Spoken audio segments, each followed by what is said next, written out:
नमस्कार, जी पंजाब हरियाणा हिमाचल आप देख रहे हैं। मैं हूं आपके साथ परमीत कौर वालिया।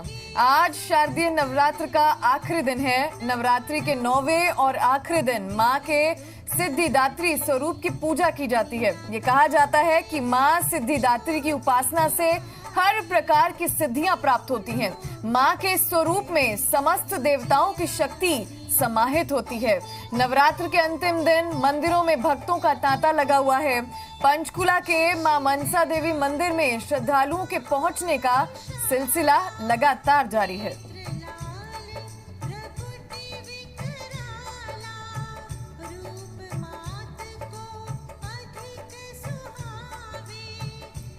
ये 6 तस्वीरें हम आपको दिखा रहे हैं। लगातार मां वैष्णो देवी से मां मनसा देवी की तस्वीर, बिलासपुर, कांगड़ा, कैथल, कुरुक्षेत्र, अलग अलग जगहों से अलग अलग ये तस्वीरें हम आपको दिखा रहे हैं। आज शारदीय नवरात्रि का आखिरी दिन है और आखिरी दिन मां के सिद्धिदात्री स्वरूप की पूजा की जाती है। लगातार भक्त पहुंच रहे हैं मंदिर, मां की आराधना कर रहे हैं, मां का आशीर्वाद प्राप्त कर रहे हैं। पंचकुला से भी ये तस्वीरें हैं मां मनसा देवी के मंदिर की, जहां पर श्रद्धालुओं के पहुंचने का सिलसिला लगातार जारी है। मां नैना देवी मंदिर, मां ज्वाला जी मंदिर, मां हिंगलाज देवी मंदिर और देवी को भद्रकाली मंदिर से ये तस्वीरें। वहीं इसी खबर पर पंचकुला से साक्षी हमारे साथ जुड़ी हुई हैं लाइव। साक्षी, किस तरह की तस्वीरें हैं आज, क्योंकि आज नवरात्रि का आखिरी दिन है और आज के इस दिन मां सिद्धिदात्री की पूजा की जा रही है, तो भक्तों का पहुंचना जो है लगातार लाजमी है।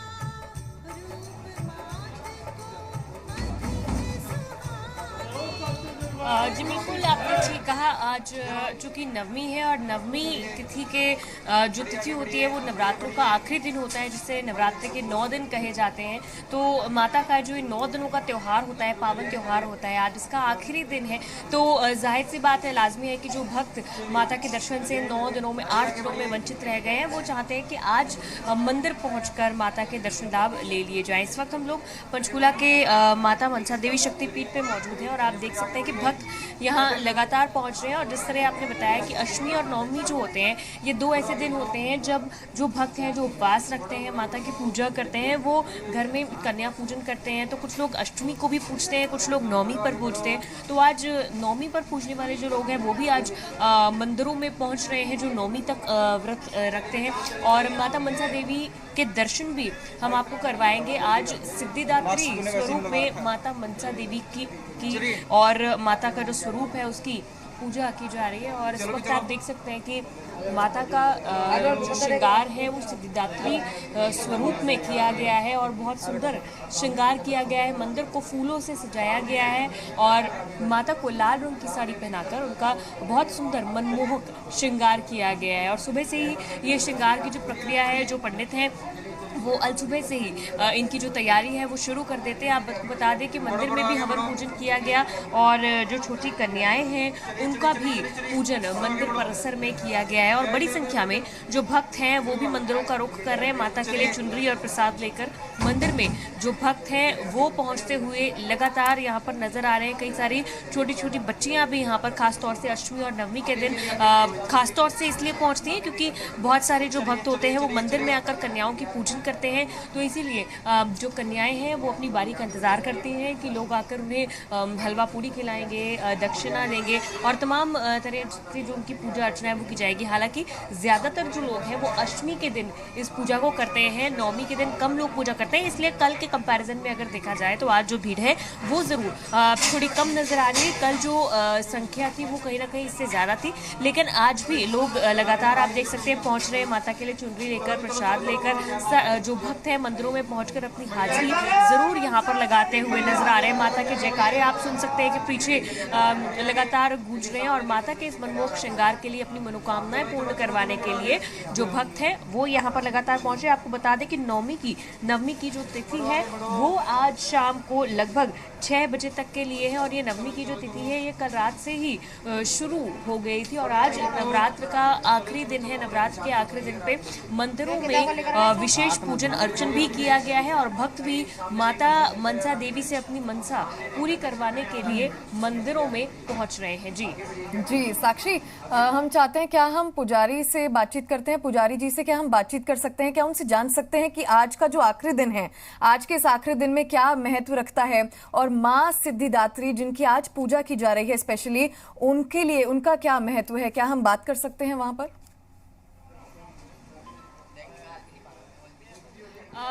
देखिए, पुजारी जी से हम बातचीत तो कर सकते हैं, लेकिन इस वक्त जिस तरह देखा जा रहा है वो इस वक्त पूजा अर्चना अंदर लगातार की जा रही है और जो मेन पुजारी जी हैं वो इस वक्त यहाँ पर मंदिर में मौजूद नहीं है। लेकिन जरूर हम आपकी बात कुछ भक्तों से करवा देते हैं। भक्तों से जानना चाहेंगे, आंटी आज नवरात्र का 9वां दिन है, मनसा देवी मंदिर में है, कैसा क्या कहना चाहेंगी?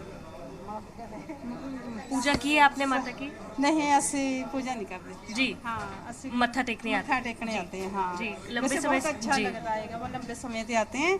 वैसे बहुत अच्छा लग गया मंदिर में आके, बहुत भी मतलब खुश हो गए भी माता ने सानू अच्छा दर्शन दिया। जी, आपसे जानना चाहेंगे कि भक्त यहाँ पर लगातार रहते हैं, आप भी यहाँ पर लगातार ड्यूटी में रहते हैं, सारा दिन दर्शन करते हैं माता की, मानते हैं कि कृपा है माता की? बहुत ज़्यादा जी, बहुत कृपा है जी, सब कुछ दिया है माता ने हमारे जी, बहुत ज़्यादा जी। मेरे को 20 साल हो गए यहाँ ये कैंप लगाते हुए यहाँ की जी। तो भक्तों को काफी लंबा समय भी यहाँ पर आते हुए हो गया है, 20-20 सालों से, 15-15 सालों से जो भक्त है वो यहाँ पर पहुँचते हैं। आपसे पूछना चाहेंगे कब से आप मंदिर में आ रहे हैं, और आज जैसे नवरात्र का आखिरी दिन है तो खास है आज? हाँ जी, पूजा अर्चना की आपने, क्या कुछ करते हैं आप नवरात्रि में? नवरात्रि में हम पूजा करते हैं। ठीक है, तो आप देख सकते हैं कि पूजा अर्चना जो भक्त हैं वो सभी लोग करते हैं और मंदिर में भी काफ़ी लंबे समय से जो भक्त हैं वो लगातार पहुंचते हैं और उसके बाद यहाँ आकर पूजा अर्चना भी करते हुए नजर आते हैं। जो भक्त उपवास नहीं रखते, घर पे कुछ नवरात्रि से जुड़ा हुआ खास चीज़ नहीं करते, वो भी भक्त मंदिर में पहुंचकर नतमस्तक जरूर हो जाते हैं, अपना माथा जरूर टेक लेते हैं, माता के चरणों में अपनी अर्जी जरूर पेश करते हैं। ठीक है, बहुत बहुत शुक्रिया साक्षी इस तमाम जानकारियों के लिए। खबरों में बात करते हैं आगे। फतेहाबाद जिले के अधिकारियों से बैठक करेंगे सीएम मनोहर लाल। इस वक्त की बड़ी जानकारी आपको दे रहे हैं। जल भराव, फसल खरीद समेत कई विषयों पर चर्चा जो है की जाएगी। वीडियो कॉन्फ्रेंसिंग के जरिए समीक्षा बैठक करेंगे सीएम मनोहर लाल। पराली प्रबंधन, सड़कों की मरम्मत और खाद आपूर्ति को लेकर भी मंथन जो है किया जाएगा। इस वक्त की बड़ी जानकारी, फतेहाबाद जिले के अधिकारियों से बैठक करेंगे सीएम मनोहर लाल। जल भराव, फसल खरीद समेत कई विषयों पर चर्चा की जाएगी। वीडियो कॉन्फ्रेंसिंग के जरिए सीएम मनोहर लाल जुड़ेंगे, अधिकारियों के साथ बैठक करेंगे। कई अहम मुद्दों को लेकर बातचीत की जाएगी, कई अहम विषयों को लेकर बातचीत जो है की जाएगी। आपको बता दें, पराली प्रबंधन, सड़कों की मरम्मत और खाद आपूर्ति को लेकर मंथन जो है किया जाएगा। तो फतेहाबाद जिले के अधिकारियों के साथ CM Manohar Lal video conferencing से जुड़ेंगे, कई विषयों को लेकर चर्चा करेंगे, कई मुद्दों को लेकर बातचीत की जाएगी। पंचकुला में हरियाणा बीजेपी प्रदेश परिषद की बैठक हुई। इसे लेकर बीजेपी अध्यक्ष ओपी धनखड़ और कृषि मंत्री जेपी दलाल ने बताया कि प्रांतीय परिषद की बैठक में आजादी के अमृत महोत्सव समेत 3 मुद्दों पर चर्चा हुई। इसके अलावा त्रिदेव सम्मेलन को लेकर भी चर्चा की गई। बीजेपी की प्रांत परिषद की बैठक को संबोधित करते हुए मुख्यमंत्री मनोहर लाल ने कहा कि ये बीजेपी की सबसे बड़ी इकाई होती है और लंबे वक्त के बाद ये बैठक हुई।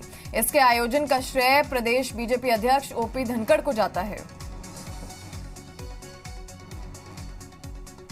तो आज प्रदेश परिषद की 7 साल में पहली बार ये मोहर लगी है। मैं आपका आभार प्रकट करता हूं कि आप लोगों ने हमारा भी उत्साह बढ़ाया है। फिर मंडलों की बैठकें हुई, त्रिदेव सम्मेलन हुए। तो आज प्रदेश परिषद की 7 साल में पहली बार ये मोहर लगी है। मैं आपका आभार प्रकट करता हूं कि आप लोगों ने। ऐलनाबाद उपचुनाव को लेकर मुख्यमंत्री मनोहर लाल ने कहा कि आपसी प्रतियोगिता में बीजेपी उभर रही है। अभय चौटाला पर लोगों का विश्वास नहीं रहा। उन्हें नैतिकता ये सहमति नहीं देती है कि वो दोबारा चुनाव में आए। बीजेपी जेजेपी गठबंधन मिलकर चुनाव के लिए प्रचार कर रहा है। किसानों के विरोध पर मुख्यमंत्री ने कहा कि असल किसान अपने खेतों में काम कर रहा है। डीएपी की कमी पर कहा कि बातचीत चल रही है, इसे जल्द दूर किया जाएगा।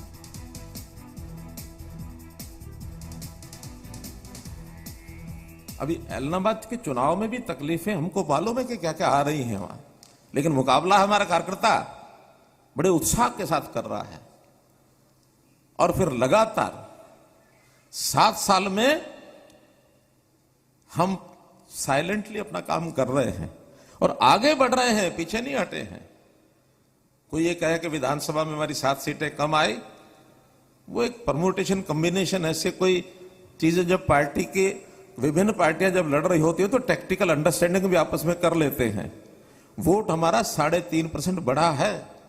2014 से 2019 में 3.5% हरियाणा की जनता ने हमको वोट ज्यादा दिया।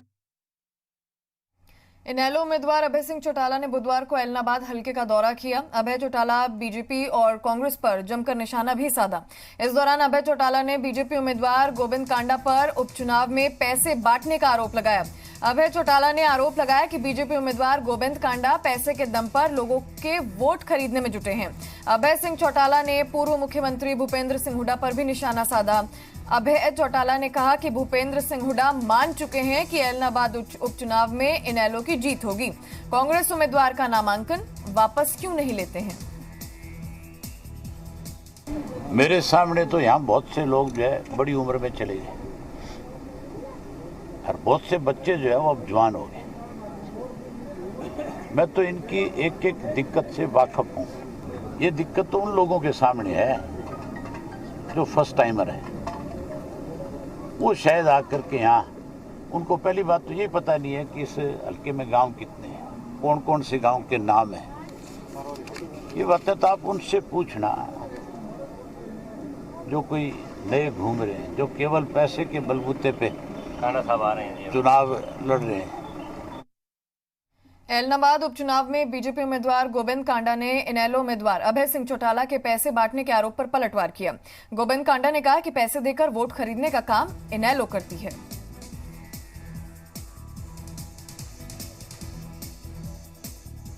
देखो भाई साहब, ये तो आपको पता है कि पैसे किसके पास ज्यादा हैं कि कौन किसकी लड़ाई लड़ रहे हैं, तो आपको पता होगा, ठीक है ना। मैं तो जनता के लिए लड़ाई लड़ रहा हूँ और गोविंद है वो जनता से प्यार करने वाला है, जनता का काम करने वाला है और जनता ने मन बनाया हुआ है। हिमाचल में उपचुनाव के प्रचार के लिए मुख्यमंत्री जयराम ठाकुर बुधवार को मनाली पहुंचे थे, जहां मुख्यमंत्री जयराम कांग्रेस पर बरसते नजर आए। इस दौरान कांग्रेस की स्टार प्रचारकों की लिस्ट को लेकर मुख्यमंत्री ने कहा कि नवजोत सिंह सिद्धू ने पंजाब कांग्रेस का बेड़ा गर्क किया है, तो कन्हैया कुमार पर तीखा हमला बोलते हुए मुख्यमंत्री ने कहा कि कांग्रेस ने देश के टुकड़े टुकड़े का नारा लगाने वालों को भी स्टार प्रचारक बनाया है। इस दौरान मुख्यमंत्री ने मंडी संसदीय सीट पर लोगों से बीजेपी प्रत्याशी ब्रिगेडियर खुशहाल ठाकुर को भारी मतों से जिताने की अपील की।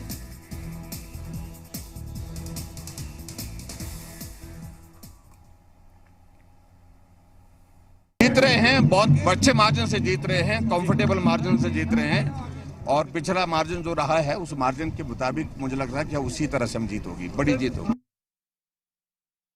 लेकिन कांग्रेस की स्टार प्रचारक की सूची में कौन लोग हैं? कन्हैया लाल। यहाँ इस तरफ नहीं आना हुआ होगा, शायद मंडी आए थे, फतेहपुर गए थे। ये वो कन्हैया लाल है तो देश के टुकड़े आजाद करने की बात करते हैं। उपचुनाव में जुब्बल कोटखाई विधानसभा सीट से निर्दलीय नामांकन भरने वाले चेतन बरागटा के बीजेपी ने 6 साल के लिए निष्कासित कर दिया है। इसे लेकर प्रदेश बीजेपी अध्यक्ष सुरेश कश्यप ने आदेश जारी किए। जुब्बल कोटखाई के उपचुनाव में पार्टी की अधिकृत प्रत्याशी नीलम सेरैक के खिलाफ निर्दलीय उम्मीदवार चुनाव लड़ने पर चेतन बरागटा को निष्कासित किया गया है। आपको बता दें, चेतन बरागटा के पास बीजेपी के आईटी विभाग के प्रदेश संयोजक का पद भी था।